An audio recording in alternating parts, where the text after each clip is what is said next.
I would say freedom is the highest level in which anyone would want. And I think scholars like John Locke would also say the same about freedom and liberty. People deserve to be free. But that freedom also has to come with certain limitations or boundaries. Otherwise, the world would spiral into chaos. And so I would say freedom, the greater part of it, is important. Freedom of speech, freedom of expression, freedom to be who you actually want to be. But with restrictions like, obviously you're not supposed to harm someone with your freedom. You're not supposed to offend other people with your freedom. You should have that open mindset where you can express your ideas, you can say things, but don't intentionally do it to harm other people.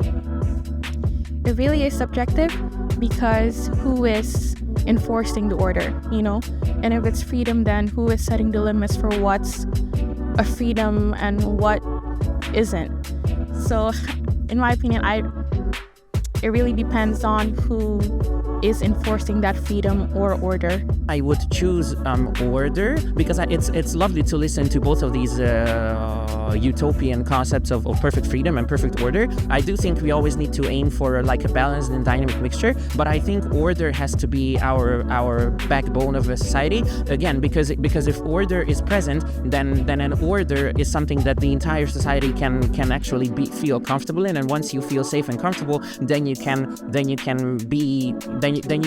can explore yourself as an individual. But if people just only focus on themselves and they lose sight of millions of other, hundreds of thousands or millions of other people around them, then we won't have a connected humanity, and we need to maintain a connected humanity to move forward.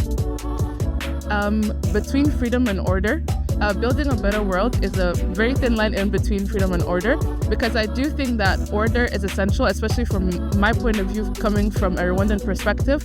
I do believe 100% in the necessity of social order, domestically and globally, but I do think that under that model of social order, there should not be a single individual, whether minority or majority, that feels that they are not included in the process of the decision making, in the process of implementing said decisions and policies. And so I do think that as much as I lean more towards social order, I do see the value and the possibility of incorporating freedom to achieve the best outcome.